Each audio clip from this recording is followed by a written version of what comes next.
ก็เป็นแบบว่าหายใจโรยรินหายเมื่อยแบบเมื่อยเพลียนั่นเนาะก็บ่ไหวแล้วห่างกายแล้วนะแล้วพอดีมาถ่ายทำเล่าเลยแบบเมื่อคืนนี้ทางน้องอุทัยเป็นกระเซ็ดไปหาว่าทางพ่อตู่เป็นเสียแล้วโดยกับมื้อนี้ก็มาขอแสดงความเสียใจกับน้องอุทัยเนาะทางครอบครัวเพิ่นโดยเอาทางน่ะสบายดีเด้อเดี๋ยวตอนเช้าว่านี่เนาะ ตอน3 โมงบ่พ่อเฒ่าเราเป็นหยังพ่อเฒ่า ก็เป็นซับ โอ้ถ้าเป็นแต่โรคตับนี่บ่ ผู้หญิงให้ดีแล้วก็เป็น อืม ถ้าเป็นลำไส้ก็บ่ได้ จับใส่ในก็อันตรายแต่บ่ทอโรคตับนี่อันตราย เราเคยกินลิปกินหยังมาล่ะ ก็กินอยู่ค่ะก็คือก็คือกินแล้วล่ะเดี๋ยวเราก็กินก็อีกทางก็โดนกินเพื่อ เมื่อคืนนี่ตอนบ่ายโมงเห็นเสร็จไปหาล่าคำเดียวแล้วก็แล้วจ้อย คนมีมือเรียกเนาะ เสร็จไปอันงานเราได้ก็ประมาณนั้น โอ้ยฉันกับบริมาดอกปันนะ แม่นแล้วมันเลิก มันเดิกเลย มีประมาณ2 โมงเราก็เสร็จแล้ว อืม ร้อยเดี๋ยวเราจะมาหน้าแล้วเราก็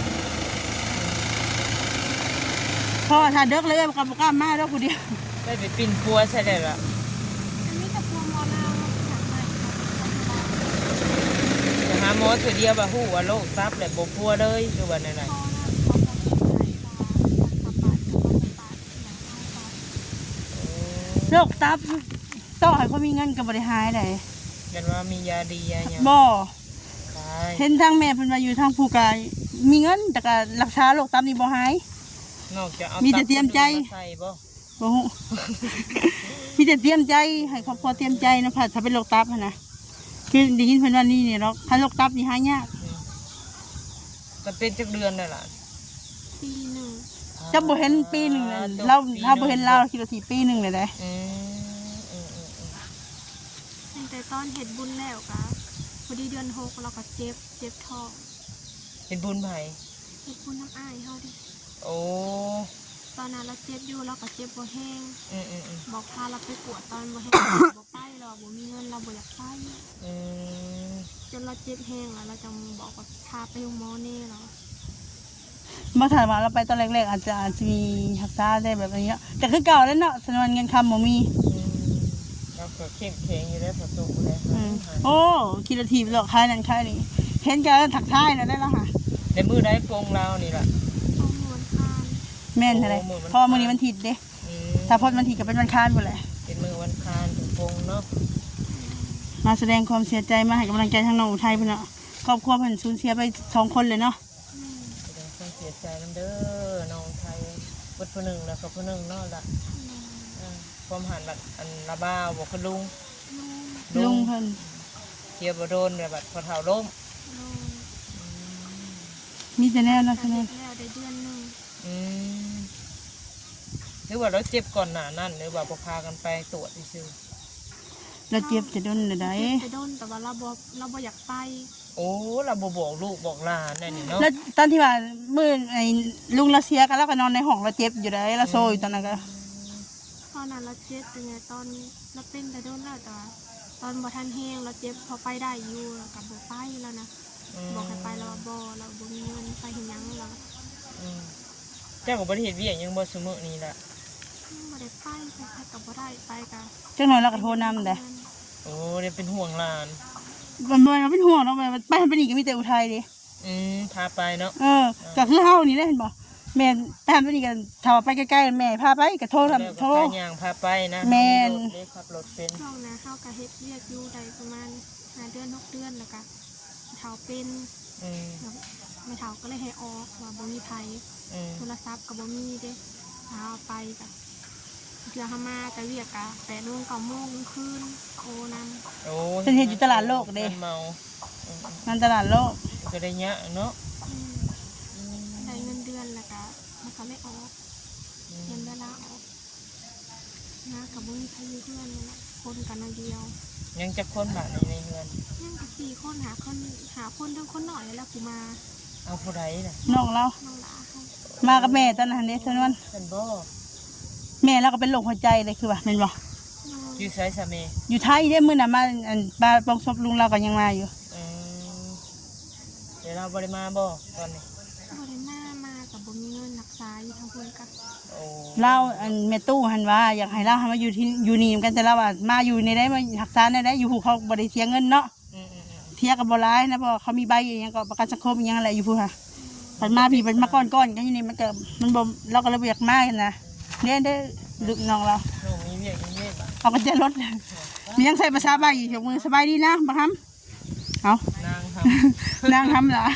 นางทำล่ะ ำกันเด้อกับผู้ไทยเนาะหน้าตา แม่น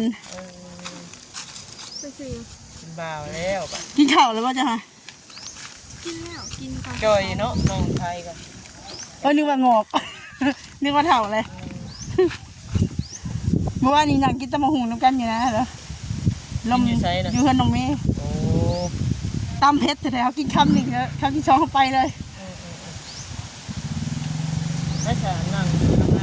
ป้าเขาได้ป้าจับปะตอนนั้นป้า เอาเรื่องบุเชจ้ะระวังปื้นไปแล้ว หลายคันอยู่หลายคันจะเข้าบริเสียบขึ้นเขาได้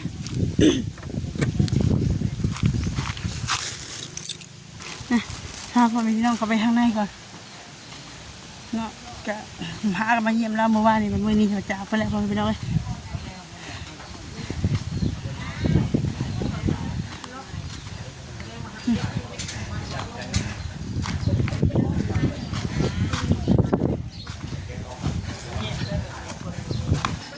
สบายดีเด้อทางนี้ใช่น้ำมันต์ไปเท่าไหร่ดูสมอ อยู่เพื่อนเพื่อน ป้าใส่เขาเข้าไปได้ปะ เข้าข้างในเลย เรียกนะ ไปข้างที่แบบ ไปทางไหนเอาพาเสนวนเขาพิดทางเพราะว่าตอนนั้นเขาทางนั้นเนาะ มากับทางนั้นเท่ากับได้ยินข่าวเลย สบายดีเด้อแม่เป็นไงโอ้ยวันหากันมาเยี่ยมแล้วเนาะ บ้านนี้ก็มาเยี่ยมเพราะว่ามี เนาะมื้อนี้เพิ่นมาไปเลย เป็นทันหันเนาะสิน เล่าเมื่อไหร่เขาแล้ว สินใจแบบกับทันหันนะไม่ได้บอกเวลา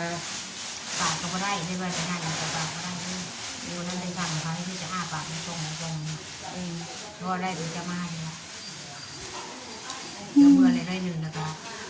ยินแล้วไปจะแทงเลย ตอนทำงานเราทำแล้วเราก็เว้าดีๆอยู่เด้ แล้วก็วันยืนเบิร์ดแล้ว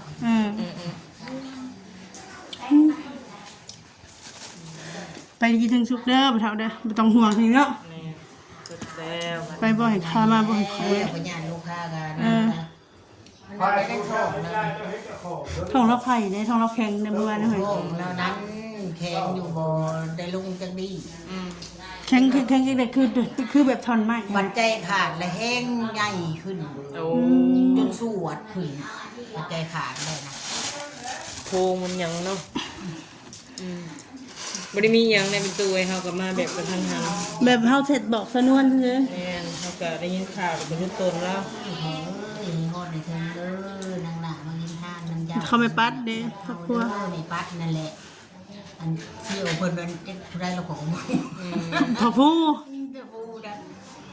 มันมาจะเอาเด้อลูกเสี่ยวจะมากินนมกินทานนั่นสิว่ามีผู้ญาติ อาศัยคันหาก็ได้เอากินทานมันกระเถาเด้อตู้เด้อ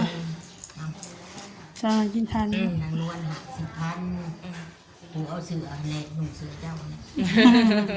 เจอได้ แต่แท้แล้วว่าเขาให้จะทำคนนี้ดีกว่าทางบุคคลสมบัติคนมาทำกันได้ ไปเกิดบอนทีหังทีมีบ่ แม่บ่ให้เจ็บบ่ให้อันนี้เนาะ บ่ให้เจ็บให้ปวด คิดห้าม นอนรับสบาย โอ้ยคนว่าจะไม่ทราบ พอดีเขายังเขาน้ำตากำหน่อยมันคือถ้าจะว่าเบียกออกแล้วอุทัยเสร็จหาเขาว่าโอ้เฮาก็ไปเยี่ยมแล้วนี่กำลังบอกเราว่าให้กินเราซะเด้อ พวกคนลูกเล่นหัก บ่เจ้าทำใจเตรียมใจไว้แล้ว เบิ่งลูกหัก เจ้าเตรียมใจไว้แล้วเพราะว่าเจ้าฮู้ดีว่าโลกนี้มันหายบ่หาย มันพ่อแม่คอยกับพัวเต็มตีนเต็มมือหมดจักเงินจะว่าคนพัวมัน เป็นปีเลยเนาะ จนสิฮอดปีคนพัวแล้วนะแล้วก็บ่มีทางกติกะนิ่งน้ำคนแล้วจากด่าแล้วก็ด่าคอยแม่นใจคนก็ยืนหัวเมื่อวานนี่ยืนหัวนี่ เกิดเจ็บปกติแล้วเนาะค่ะ บ่ เล่าแบบนั้น โอ้ เด้อ ให้เพื่อเขาไปได้แล้วก็ด่าข่อยสมปีนี่บริญญา เอาคือบ่เปิดตัวนี้ทำไม คือแค่ เปิดจะกลับเข้ามาเนี่ย บ่เอาก้อนหินมาดัน จริงว่า ตั้นกับบุยูมากี่หินกับบุยู ดินบล็อกเด้ ไปไปดูขึ้นมา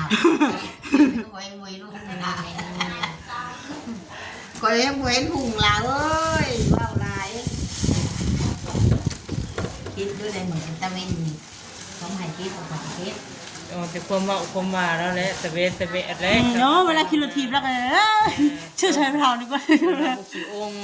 เรา คุย เว้า เขานะ เคยปากอะไรเมื่อคืนเราจะว่าแต่อาปากผมฟ้องผมฟ้องโอ้ยพอจะคือว่าเห็นว่าอะไรกันนะแล้วยังซูซี่ก็เก่าแล้วนะอาปากดวงป้องลูกว่าสิว่าอย่างนี้จะเมื่อยเลยกระโบว้าทันได้ลูกทามลูกชายนะครับนี่คำเรียนจะมาหอดเลยโบราณลูกชายว่าโดยลูกมาหอดแล้วพอว่าจะเป็นอะไรพอลูกไปสร้างแบบดินแข็งเลยมาปากกับโบราณ โอ้เราถ่าลูกเรามาสนะ แม่นกระถา ลูกชายหนัก โอ้ลูก อันมาฮอดแล้วเด้อ ตลาดเลยต้องการคิดใจเด็กนั่นมาก มาได้ไหมมาพี่รถแล้วมาโลดยังมาในรถมาโลดบ่ได้มาในรถ คอยหัน ใครล่ะ มีตรงนี้ 3 คืนแล้วคืนซื้อวันนี้เนาะคืนวันนี้เนี่ยมาคืนนี่แห้งคักบ่ได้ลงจักบาทเลยบ่จักแนวลงย่างไปย่างมาบอกขออนุญาตมาคำน้ำลูกจนแก่เสือยังเป็นเสือน้อยย่างหวานแทงเขาว่าเป็นบ้ามันห้อนรู้ตัวเองห้อนนั่นคือไปจีบไปเท่ากันนั่นเดี๋ยวผมก็ไปอาบน้ำลงเสือเขาไปอาบน้ำแล้วถึงฉีดแล้วอาบเสด็จผมจะได้มานั่งน้ำพึ่ง อัน มูเราบ่ย่านมันจะบ่ได้ย่านนวล เอาสบายดี นั่งโปอด มาเลยฮะ โปอดเพิ่นนะ เอาสบายดีเด้อ นั่งก่อนเราอยู่เขาว่าเขาย่านเขาว่าเราไม่ได้ย่านบ่จักย่านเลยไปตายก็เป็นพี่ด้วยกัน เราไปอยู่บอนสนุกสุขะอะไรตัวเอ้ย บ้านเราจะมีแต่บ่ให้เราห่วงแหละทางนี้ทางนี้บ่บ่ต้องให้บ่ต้องห่วงเด้อทางนี้บ่เท่าไอ้ไปดีถึงสุขซะไปอยู่บ่อนเขาบ่ได้บ้าบ่ได้ซื้อพุ่นเนาะ เอาเมื่อวานนี่ดาวนี่ว่าบ่คนแล้วมึงนี้มือหนึ่งกูได้จริงไปลงเพื่อนยืนหัวอยู่พี่บอกก็ได้เพื่อนก็นอนอยู่ได้มึงหัวมึงถูกกูนี่เพื่อน เป็นเขาในบ่ประตู ไปยินฟัง ยืนเบิ่ง บ่ได้ดูถูกตัวเอง สบายดีนี่กล้องนี่ ไปดิผมไม่ได้ดูถูกเจ้าได้ มาพร้อมกันนี่แหละ ผมยังเต็มที่แล้วเนาะความสามารถว่าซั่นซะ คอยเบิ่งเล่าอะไรโลทั้งขี่ทั้งเรือโต๊ะเมื่อยพันได้กะลีเรือใส่ผมแบบสบายเนี่ยตัวขี่ตัวเมีย มียังแนวสามประตูอันนี้มีแนวขาดเดือยยังอยู่บ่ โอ้ยกระขาดเลยรู้ว่ามีกระติกนี่ จังหวะนี่อีกศพแล้วนี่ พี่น้องทางใด บ่ลูกหมูเราซื่อ เมื่อไหร่ ๆฮะ ล้าน5เซน ก็นั่นนี่สิ เงินทอนมาจากซื้อขนมเป็นบักขนม เอาให้น้องกินดู อันนี้เก่าอันยังบ่ทันใช้หมดนี้มาอีกแล้ว หากระเบิดเดือนวันที่30หัน เออ โอ้ยเนาะ ลูกไส้นั่นเงินจนบ่ได้มีเงินเดือนลูกนะไส้เบิดยังเหลือเงิน500,000มาปันกันกับแม่น่ะเพิ่นก็ส่งเส้นหาตัวเองก็ส่งเส้นหาเพิ่นก็เมื่อบ้านนาเตยเมื่อบ่ได้พอฮอดคืนซักไปทางนั้นก็เป็นทางนี้ก็เป็นเอ้าดูโถดูพายเพิ่นก็เปิดโทรศัพท์ให้เบิ่งอันแม่หักเพิ่นอยู่พุ่นก็มานอนซักอยู่เงือกอยู่เขาหายเซลอยู่เขาบ่หลายคนกระปั๊มกระปีนอ้อมข้างอ้อมเอวปะโตมาพี่ซักมานั่งกอดกันอยู่ผู้เดียวบัดกระโทษนะแม่ไทย อีไทยนี้ก็เป็นคุ้มบักลันแล้วไปกับนางเมวานนี่ เอาออกมาซะ ตามคนนี่นี่ก็เข้านอกเป็นนอกมุ่งทางเลย ถ่ายอย่างนี้มากินทันแล้วพ่อเฒ่าสลาวินหัวเลย ออกมาเลย แล้ววินหัวเลย กระทันหันเลยฮะจังใดกลับป้านได้ไหมเฒ่าเลยบัดนี้เด้อโดย อุทัยก็สบายดีเด้อทั้งนั้นสู้ๆเด้อน้องอุทัยเด้อไม่เฒ่าสู้ๆเด้อ โดย เดี๋ยวที่มันมาเยี่ยมดูดอก แล้วก็มีแต่หนาลูก เขาสิได้กลับคนนั้นมาโดนแล้วเพราะว่าเขาวินหัว ไปหากินข้าวกินน้ำไม่ยังหา มิจะมือแรงไอ้ซ่าแล้วก็มาดอกบอกแล้วแหละเดี๋ยวสู้ๆไทยเห็นแต่ในเรื่องมันเกินแล้วเนาะ ไพ่ทะเลเนี่ยนี่นะโมโบมาซ้ำนะ ดูไพ่ใช้ เกียร์สาย อ๋อไอ้แล้วบ่มีรถมาแล้วพอเรา เราไปเศร้า วันนั้นพอเราไปเบียกแล้วมือแรงแล้วสิมาแล้ววันเราสิมามือเลยเราไปเบียกที่เราเอาจังได๋ก็เฮาขอตัวกันเด้อไปเถอะสบายดี เมนสบายดี เลยจะสิกลับได้บ่บัดนี้ กลับมาเลย กลับเสร็จแล้ว ไปเถอะคิดว่ามือไหม เป็นมือวันค้านเนาะหมู่วงเรา โดยเขาก็สิกลับเพื่อนเขาก็วินหัวไปดังใกล้แล้วเขาวินหัวเมื่อกี้เนี่ยวินหนึ่ง พระรามพอดีข่อยก็คือกันพระรามพอดีเขามาคือข่อยเว่า บุบรอบเมื่อกี้นี่ แต่ว่าเอ้าเขาก็ได้นั่นแหละเนาะจัดกับเราเดี๋ยวรู้ตัวเรา แม่เลยมาแล้วก็ขอบคนอุทัยเพื่อนก็มีแต่คนแบบว่าสูญเสีย2 คนเลยเนาะ นี่ มันติดต่อกันโทษนะ อ้ายเนาะ อ่า ลุงของแม่บอก เป็นลุงมันเลยเป็นลุงของแม่เป็นอ้ายของแม่ อ้ายของแม่ แม่นอันนี้มาเป็นผู้เฒ่าอีกเลยเฮ้ยยังบ่ทันหดเดือนซ้ำเนาะ เพื่อนเราก็อยากแชทอยู่เนาะคนก็บ่อยากมีคนพี่น้องเอ้ย ตั้งแต่แรกเฮือนนี่เสียบเราสูญเสียผู้หญิงญาติ2 คนเลยเด้ 2 คนชายเบิด2 แม่น เหลือแต่ไม่ยิ่งบ่บัด กับผู้ชายน้อยผู้นึง แม่นไปจ้ะเจ้าสิคำ ไปเดินทางปลอดภัย คอยไปคอยมาเย็นสิ่งร้ายสนวนเขาบอกสายสิ่งสนวนสิ่งกว่าเขาอีก ไปแล้วเจ๊ฮ้อนได้ทำเป็นไปกับบุบ โดยเดินทางปลอดภัยจ้ะโดยสบายดีโอเคเนาะพี่น้องสละสิ่งสนวนสิ่งกว่าสละอีกขี่รถยังบ่ทันเลยโดยเนาะคลิปนี้ก็ขอจบคลิปแล้วพี่น้องไว้พบพรคลิปหน้าเด้อสำหรับคลิปนี้ก็ขอกล่าวคำว่าสบายดี